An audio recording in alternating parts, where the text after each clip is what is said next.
On va parler d'un sujet très sérieux, la montée du racisme ici en Europe. Et pour cela, nous allons recevoir deux personnes qui sont concernées par cela. C'est notre face-à-face, mais avec un dossier, la montée du racisme en Europe. C'est tout de suite le face-à-face. C'est un face-à-face, c'est du face-à-face clash. Désigné pour mourir, je te laisserai pas la place. C'est un face-à-face, c'est du face-à-face clash. Seul le meilleur des deux restera sur la place. C'est un face-à-face, c'est du face-à-face clash. Chers amis qui nous suivez, surtout vous, frères africains, souvent quand je sors cette phrase que l'Europe n'est pas un paradis, il y en a beaucoup chez moi au Congo et en Afrique, qui se disent mais lui là il se prend pour qui parce que il est en Europe, il veut pas qu'on vienne et tout et tout. Actuellement on est en train d'assister à beaucoup de choses qu'on voit à la télé, qui deviennent de mœurs courantes, tout à fait naturelles. On peut traiter quelqu'un de singe, de gorille. Donc les mêmes trucs qu'il y avait à l'époque sont en train de revenir maintenant. Je précise bien parce que je ne veux que mon propos soit bien interprété. Ce n'est pas tous les Occidentaux qui sont comme ça. C'est une petite partie de la population, mais ce que nous reprochons ici dans l'émission, c'est le fait que ça devienne banal. Et pour cela, pour parler de ce sujet très important, nous avons invité deux personnes de la communauté qui sont bien placées, en tout cas, qui sont bien ancrées dans les milieux du travail et tout, qui vivent ça et qui sont contre cela. Et je vais commencer tout d'abord par la dame qui est avec nous, Yolande Nimi, qui est une des rares, je dis bien, une des rares journalistes africaine, qui travaille dans un grand quotidien ici en Belgique, qu'on appelle La Capitale, qui fait partie du groupe Sud Presse, qui est le plus grand groupe de presse ici en Belgique. Yolande Nimi, bonjour. Bonsoir Francis. Ah oui, bonjour, bonsoir, c'est la même chose. Mais je suis content parce que je reçois une intello, je ne dis pas que je ne reçois pas des intellos, je reçois une intello, une journaliste qui va avec nous parler de ce sujet qui était très important. Je te remercie d'avoir accepté notre invitation tout d'abord. Ensuite, nous avons monsieur Jean-Yves qui est là, Jean-Yves qui tourne toi, parce qu'il faut bien que je prononce, qui tourne toi, qui a deux problèmes parce qu'il a des lunettes noires. Ah bah c'est pas ce qu'on m'a écrit, mais bon, c'est pas grave, la fiche Azaf. Qui a trois problèmes s'il a des lunettes noires, soit, c'est une blague qu'on sort entre nous, soit il s'est battu en boîte la nuit, deux possibilités, soit il a fait comme tous nos frères africains, il a attrapé la polo, comme on dit chez nous au Congo. Alors, ou soit il a bu beaucoup hier soir, c'était vendredi, et aujourd'hui, samedi, il est revenu bien bourré avec des lunettes. Non, sérieusement, c'est la conjonctivite. Oui, j'ai une conjonctivite. D'accord. Alors, avec vous qui êtes le président du mouvement contre le racisme ici en Belgique, contre le racisme, l'antisémitisme et aussi la xénophobie, MRAX. Mouvement contre le racisme, l'antisémitisme et la xénophobie. Alors avec eux sur notre plateau, ainsi que Kossi Modeste et Alexandra Cardin, pourquoi j'ai gardé Alex sur le plateau? J'ai gardé Alex sur le plateau parce qu'elle a cette richesse d'être double, d'avoir cette double culture. Elle est moitié occidentale, moitié blanche si vous voulez, et moitié africaine. Donc elle a ça et elle vit ça, de deux côtés. Sans oublier Kossi Modeste, lui, l'itinérant, le voyageur partout, il a subi ça dans tous les sens, surtout qu'il travaille en France, donc il sait ce que c'est. Alors on va commencer le débat, vous intervenez quand vous voulez. Il n'y a pas de règle, je donne la parole à gauche ou à droite, tout ça. Alors, je vais d'abord parler à mes invités. Tu me permets, Jean-Yves, que je commence par Yolande. Alors, Yolande, toi qui, tu sais, aujourd'hui, on se demande comment une femme noire a réussi, malgré ses compétences, parce qu'il y a beaucoup de gens compétents, à rentrer dans le milieu de la presse ici en Belgique ou en Europe. C'est très difficile. On remarque que vous êtes à compter sur les bouts des doigts. Est-ce que ce n'est pas une forme, non seulement parce que tu es une femme, donc de sexisme, mais aussi une petite forme de racisme, parce que c'est un peu difficile de bien pénétrer à l'intérieur? Il est vrai que je n'ai pas beaucoup de compatriotes que je puisse compter parmi mes collègues. Maintenant, je pense qu'être une femme et être une femme noire ne doit pas être vu comme un handicap. Tout est une question de compétence. Tu l'as dit magnifiquement que j'étais une intello, peut-être, qui sait, mais en tout cas, on se donne les moyens de réussir. On se donne les moyens de réussir et je pense que c'est ce que j'ai essayé de faire. Maintenant, tout le monde n'a pas cette chance, après sa formation, de trouver un travail qui plaît et en plus qui nous ouvre les portes et qui nous laisse exercer comme on l'entend. Pourquoi? Parce qu'on a peut-être un délit de sale gueule, hein, on est noir, on peut être maghrébin, on peut être même métisse et ne pas être accepté. Donc voilà. Maintenant, je vais parler de mon cas. Je travaille pour un groupe de presse qui a compris aussi la nécessité d'ouvrir ses portes, d'accueillir la diversité. La diversité est une richesse. On ne peut pas être journaliste et voilà. Prenons le cas d'un journaliste blanc, il ne pourrait pas non plus traiter toutes les informations. avec la sensibilité qui est la sienne, peut-être qu'en rencontrant une communauté, cette communauté ne voudrait pas lui parler, compte tenu de son histoire personnelle, etc. Et elle serait peut-être beaucoup plus ouverte avec une personne d'origine africaine, un maghrébin ou que sais-je, peut-être un asiatique, voilà. Parce que la discrimination, elle est partout. Donc, je pense que la diversité est une richesse et il y a certains médias qui encouragent en ce sens. Malheureusement, il y en a d'autres qui ne le font pas. Moi, dans la capitale, je me retrouve. On a d'autres... À la télé belge ici, excusez-moi. J'adore la Belgique, je vis en Belgique, mais trouver un noir où? Oui, mais on a des exemples visibles. Hein. On a eu Pierre Miguicha, on a Luc Maton pour la RTL, on a Hakima Darkmouche, donc on a des exemples. Mais maintenant, ils sont à compter sur les doigts de la main. Et il faut travailler dans ce sens. Alors maintenant, tu nous invites aujourd'hui pour une émission... Pour parler de ça, parce qu'en fait, justement, sans te couper, Jean-Yves, je voudrais que l'intervention en tant que président du mouvement contre le racisme, on remarque, on le voit, on le lit. C'est comme si c'était quelque chose qui était couvert et on sent qu'aujourd'hui, ça explose. On trouve ça normal. En France, le Front National, c'est tout normal. L'UMP commence à sortir des phrases contre Madame Taubira et tout et tout. Ici, en Belgique, on voit la montée de la xénophobie. On voit tout ce genre de choses-là. On tape les Noirs par des jeunes flamands. On massacre, on tape des jeunes dames et tout ça.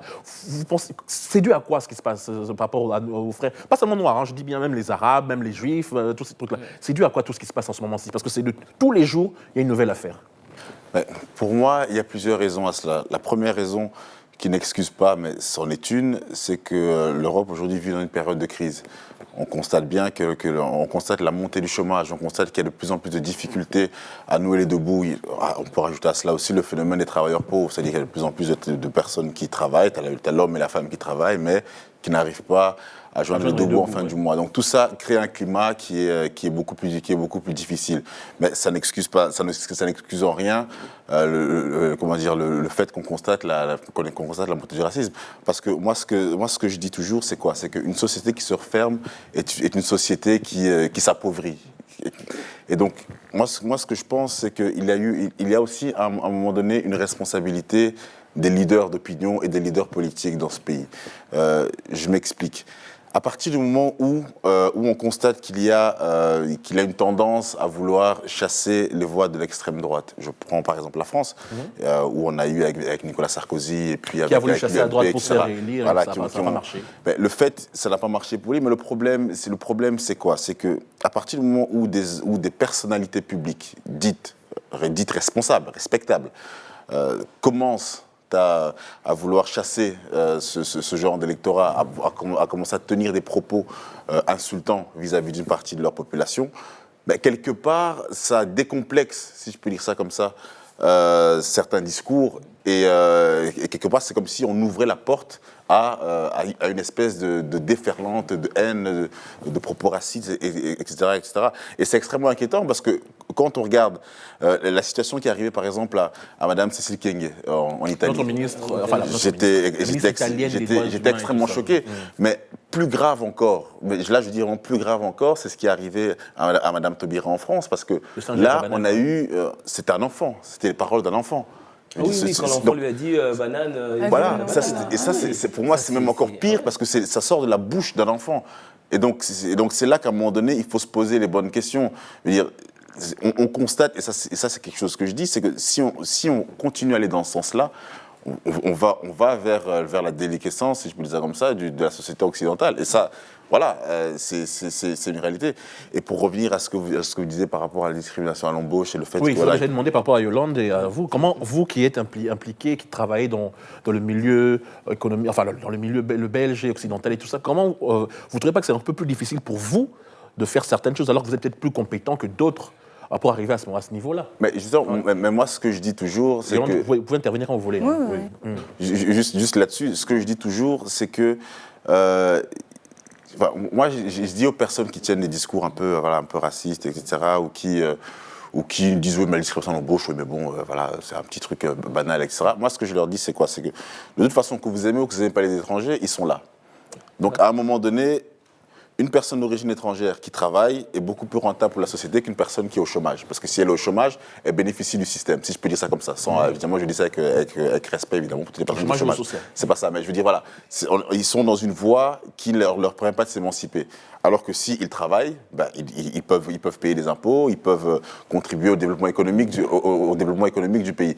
Donc moi, je leur répète souvent ceci, c'est que même si ce n'est pas pour vous, même si vous ne les aimez pas, faites-les travailler au moins pour vous, parce qu'ils vous sont rentables à un moment donné. Donc c'est ça la réalité. Yolande, un petit mot, et puis je dois poser une question à Alex, c'est très très important, ce que je vais lui demander aussi. Je rejoins tout à fait Jean-Yves dans son discours concernant l'emploi, la discrimination, aussi le travail que doit être fait par les leaders d'opinion. Et quand il parle de ce jeune enfant qui qui insulte la garde des Sceaux française Taubira, je pense que le travail doit être aussi fait chez soi, à la maison, en aval. Et donc ça, c'est important de le dire, parce qu'on aura beau combattre tous les jours contre une certaine forme de racisme, tant que les enfants ne sont pas éduqués dans ce sens pour comprendre qu'il n'y a qu'une seule race, c'est la race humaine, qu'on soit noir, blanc, jaune, peu importe. Donc voilà. Alors, Alex, tu es là en une minute, tu as cette richesse d'être multiculturel, moitié blanche, moitié noire, donc métisse pour être...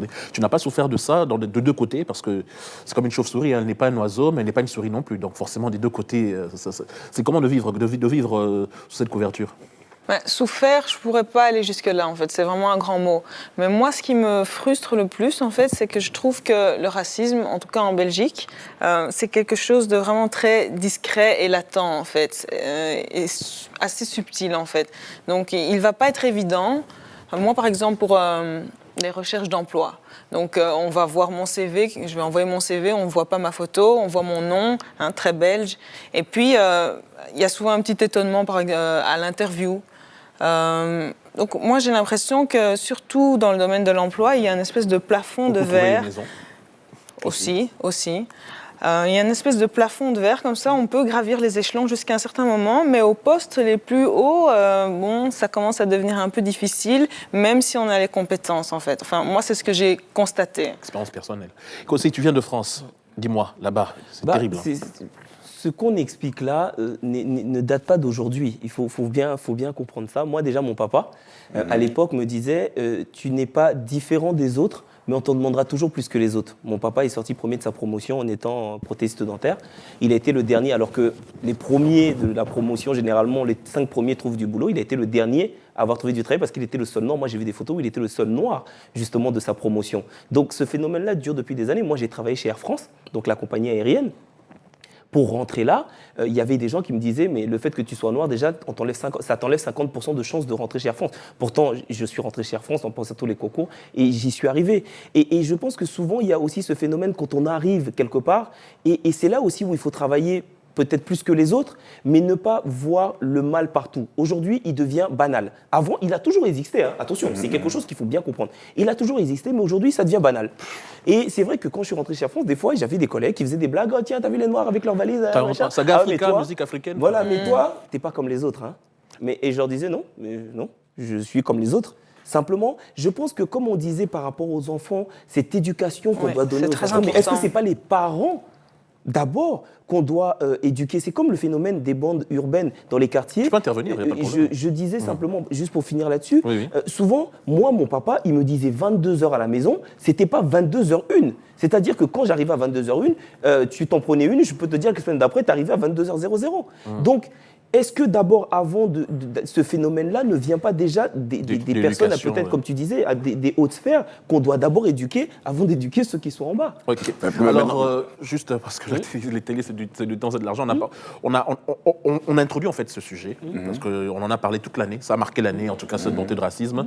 Alors, je voulais avoir ton mot de la fin, surtout que toi, tu es pour un mouvement contre le racisme et tout ça. Tu vois des cas et tout, et tu vas souvent plaider pour les gens. Qu'est-ce que tu peux dire à tous ceux qui ont peur aujourd'hui, peut-être de venir, ou ceux qui vivent ça au quotidien? Qu'est-ce que tu peux leur dire? Moi, ce que je peux dire, c'est vrai que c'est difficile de résumer tout ça, mais ce que je pourrais dire très rapidement, c'est que la première chose, effectivement, il faut travailler sur l'éducation.